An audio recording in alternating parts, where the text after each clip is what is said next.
Sa pagpasok ng taon 2024 ay hindi mapipigilan ang pag-usbong ng mga makabago at makabuluhang motosiklo. Ang isang uri ng motosiklong tila naglalakbay sa ibang dimensyon ay ang Kawasaki Eliminator. Ang Kawasaki, bilang isa sa mga pinakamalaking tagagawa ng motosiklo sa mundo, ay patuloy na nagpapakita ng kanilang kahusayan sa paglikha ng mga matitibay at makabago na mga produkto, at ang Eliminator ay hindi nag-iisa. Unang lumabas ang Kawasaki Eliminator noong dekada ni 1980, at mula noon, ito ay nagkaroon ng iba't ibang bersyon at mga pagbabago.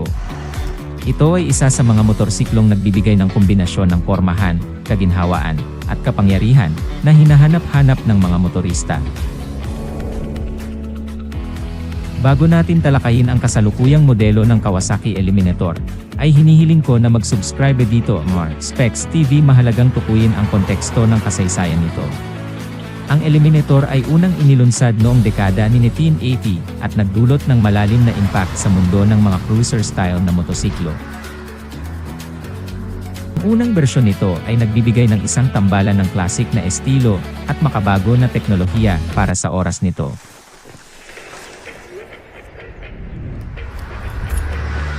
Mula noon, ang Eliminator ay dumaan sa iba't ibang pagbabago at pag-unlad.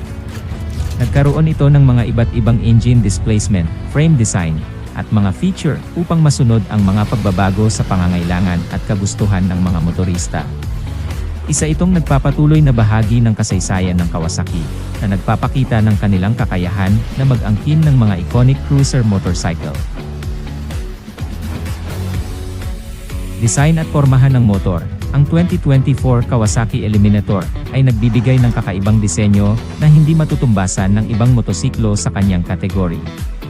Ang katawan nito ay binubuo ng mga malalapad na bahagi, malalim na upuan, at tamang-tama lamang na halaga ng bling.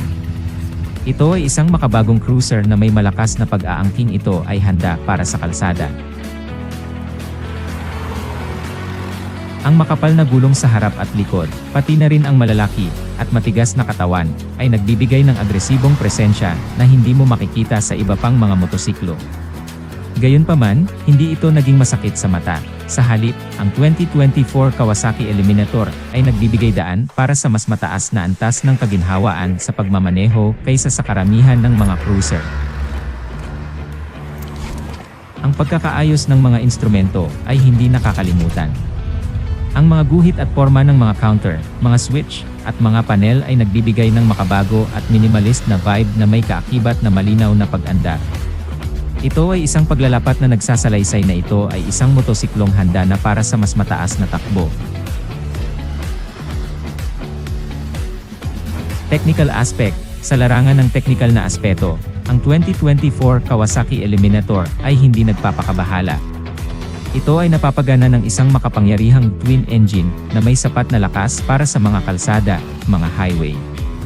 Ang engine na ito ay itinataguyod ng pinakabagong teknolohiya ng Kawasaki, kabilang ang fuel injection at variable valve timing, na nagbibigay daan para sa mas mataas na epesyensya sa paggastos ng gasolina at mas mataas na kahusayan sa mga engine RPM.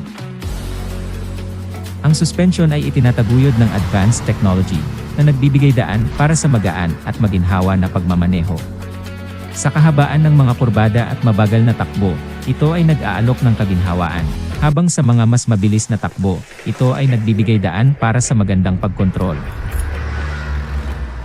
Mga feature. Ang 2024 Kawasaki Eliminator ay may ilang mga natatanging feature na nagbibigay halaga sa mga motorista.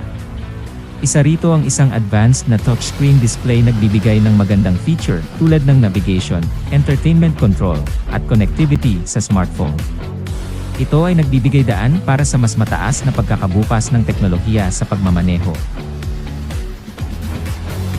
Hindi rin ito nagpapabaya sa seguridad. Ang mga advanced na ABS brakes at traction control ay nagbibigay daan para sa mas mataas na kontrol sa oras ng pagmamaneho, lalo na sa hindi magandang kondisyon ng kalsada. Maraming salamat sa inyong panonood at pagsuporta. Please share and subscribe. Thank you.